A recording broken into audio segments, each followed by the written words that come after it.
Hello, everyone, and welcome back to the GynoCast. My name is Dr. Eric Heegaard, board-certified, not certifiable obstetrician gynecologist. I'm here with Twila Dang. Hello. My co-host, my boss, my buddy, and we are on vacation. Yes, we are. And we have gotten up. Believe it or not, we are in Bora Bora right now, and we're both. Y'all know I got kids. I'm not in nobody's Bora Bora. I'm probably just sitting go with me on this. I'm probably sitting next to a lake somewhere in Minnesota, wishing I was in Bora Bora. But, you can just go with me a little bit okay, here. I'm Work sorry, I'm with going me. with Work you. with. So right now, in my mind, Twila and I are laying on a beach in Bora Bora, and we've got our chairs set back, and we've got a pitcher of mojitos, mint mojitos, and we're talking about possible topics for the upcoming year. Yeah, right? We are. Mm-hmm. And so today we are going to be talking about, well, you tell me, because you had a question about this. Yeah, so all of these are framed out to be just some short episodes, introduce some information we don't always get to talk about, sometimes in a little bit more of a timely fashion. I'm not sure if everybody's seen in the recent news about the young American woman who actually died from toxic shock syndrome. And usually when we hear about that, it's associated with sort of the little bit of due diligence information you get about tampon use. Right. And I wanted to know more about the actual syndrome and how to sort of be aware of it. And since I happen to know a gynecologist and I work with him, I thought I'd ask you. So tell us a little bit about toxic shock syndrome. Okay, excuse me. Waiter, can Stop you go get asking the waiter? Can you call a gynecologist over here so we can answer this question? Okay, so toxic shock syndrome is something we don't really hear much about anymore. And frankly, we didn't hear much about historically because it's incredibly rare. Right. Even when it was more common than it is now, it was still incredibly rare. And the reason it's called toxic shock is because it is basically caused by toxins produced by bacteria, specifically Staph aureus, Staphylococcus, and Streptococcus. So these are bacteria that live on our bodies all the time. They live with us all the time. And so, but they can produce toxins that can produce in people a condition called septic shock. And so that's where you get toxins, and shock. Okay. And shock is a condition when you get either bacteria or toxins released by the bacteria that start to cause multi-organ system failure in people. And so it's terrible. Yeah. It can cause kidney damage, kidney failure, respiratory and cardiac failure, etc., in the worst state. And so the about 50% of toxic shock syndrome occurs in menstruating women. But what people don't realize is that it actually can occur in older women, in men, in children. It can happen in men? Yes. Really? Because it's not just common located in the vagina. Basically anything that can cause a disruption of the skin anywhere in the body that can allow Staphylococcus or Streptococcus to enter and for an infection to go unhindered and start producing the endotoxins can cause it. Oh. And so it's just most commonly and most dramatically historically has been in the news about women who are menstruating. And because there was an increased chance of this very rare condition historically in women who were using incredibly absorbent tampons and were leaving them in.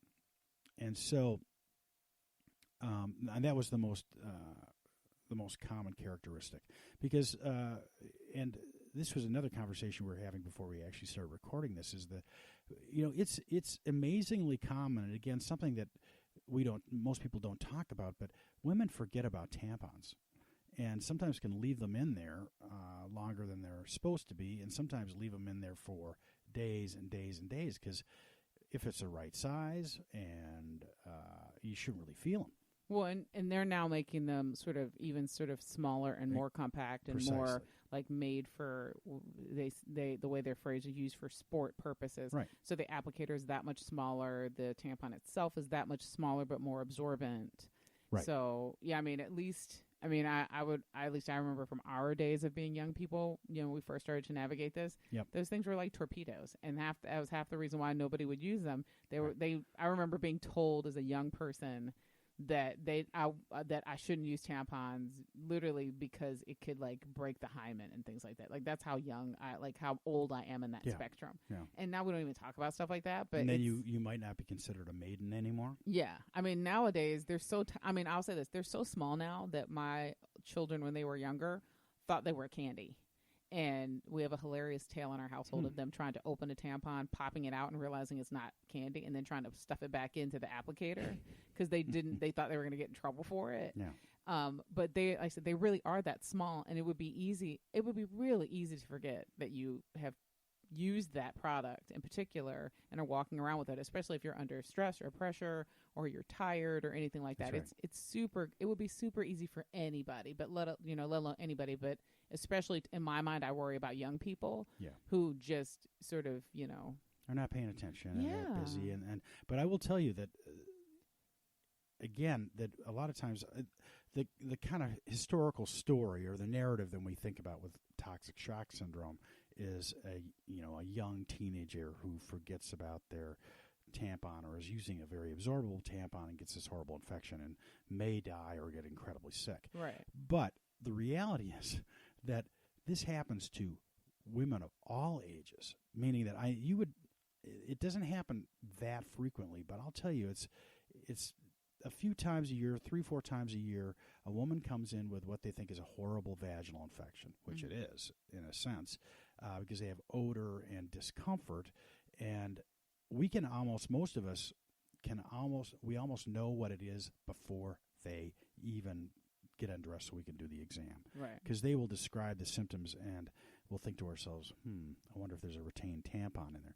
And so it happens it happens to women of all ages. It's just the wonderful things about tampons and cervical caps and menstrual cups that and provides stuff. convenience for us. Is that, but it's harder with a menstrual cup, for example, because it's gonna overflow if you don't change it, right? Right. Whereas tampons, which are super absorbent, could be left in there longer. Well, I do have a sort of a side question that's related to that.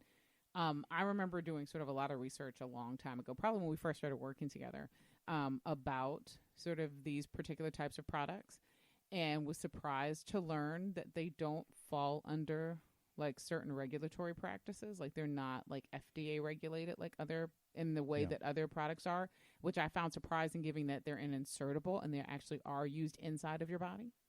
So there isn't like they don't have the same reporting standards of like where they get the cotton from, how the cotton is treated before it's packaged into these products, which I found sort of stunning in that these are very personal hygiene products. We use them in very specific fashions, and they don't have a standard of you can't use this or this or this in the product. They just they're just kind of on the honor system to do it right. That's actually a very interesting point, Twila, because when you think about it, we deliver medications in different ways through many of what we call the mucosal membranes of our bodies. And we use nasal sprays for certain things. We have things that we use in our mouths that we allow to dissolve. And in our rectums and in the vagina, where there are these broad surface areas of tissue that are absorbable or absorbent. And so you can apply medication to those surfaces and they can get into the bloodstream pretty easily. And so I'm just agreeing with you, which is it's interesting that you can have, you could probably produce a tampon with toxic, and I shouldn't use that word because that's going to confuse our discussion here, but with material that's not necessarily the safest thing in the world, with preservatives and chemicals and this sort of thing, and that sort of thing. Like obviously treated it could be treated chemically to be able to be used or processed in a certain fashion. Right. And in another product that would be a product used in the body, there would be a lot more stringent. Yeah. I'm not exactly. That's interesting. I don't know about the regulations of that. I'm going to take you've done more research on this, but I agree with your I'm not concern. saying they're unregulated. They're not. They are regulated. It's just it's almost like this the discussion we had on nutritional supplements. Yeah. There is an understanding that we think we have of it, that we think, it must be like this. And then when you actually do the due diligence, you find out actually it isn't like this. Right. it's some of that is in place, but not as much as you think, and That's not right. to the degree that you would expect for a product you take into your body. Yeah, right. And so that's just very interesting. So I think it goes without saying, perhaps, that if you're using tampons, and even toxic shock syndrome has been associated not just with tampons, but with menstrual cups, with diaphragms, with basically anything you can put in the vagina, menstrual pads and that sort of thing. Yeah. Anything that maintains and absorbs bacteria and holds them in place is going to have a slightly increased risk. Now, and so I think that there's a couple take-home points in my mind about toxic shock syndrome. Number one, I'll just go back to this. It is incredibly rare. I mean, astronomically, statistically, incredibly rare. Mm-hmm. And when someone dies, especially a young person dies, it is upsetting to everybody. But we have to remind ourselves again that these things are very rare.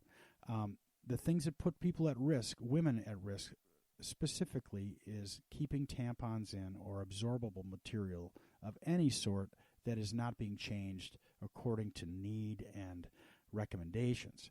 And so if you're going to use a tampon, if you're going to use, well, even pads too, but tampons specifically, make sure that you are changing them. And ideally you would, if you're really paying attention, you'd make sure you take it out and put a new one in. But as I was saying before, what can happen is that, people are busy. Sometimes women forget about it, and they'll forget to take it out and just put a new one in. Right. And then you can't feel it. And so then you're at increased risk of getting a pretty nasty vaginal infection. That being said, I've never seen toxic shock syndrome, and I've seen some god-awful, horrible vaginal infections due to retained tampons. Mm-hmm. And so I don't think it's something that people should walk down the street screaming and with their arms up and panicking mm-hmm. over.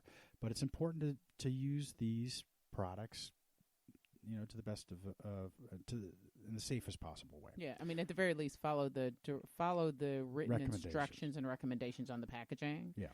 Deciding to I can push it a couple hours, or it's not really like that. They just put that on there is not a smart decision. Right. And then the third thing is just to remember that just the whole the definition of toxic shock is not just limited to the vagina and to women, is that it's due to bacteria that are living on our bodies that are normal, useful bacteria that just get in. And so half of the time it has to do with women who are not menstruating. It has to do with men and boys and other parts of our bodies that allow these bacteria to get in and wreak havoc.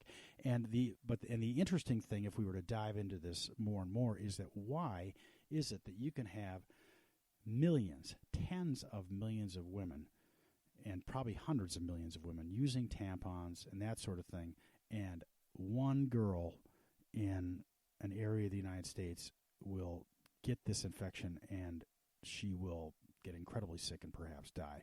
And that comes down to just sort of the kind of philosophical or global question of what is it?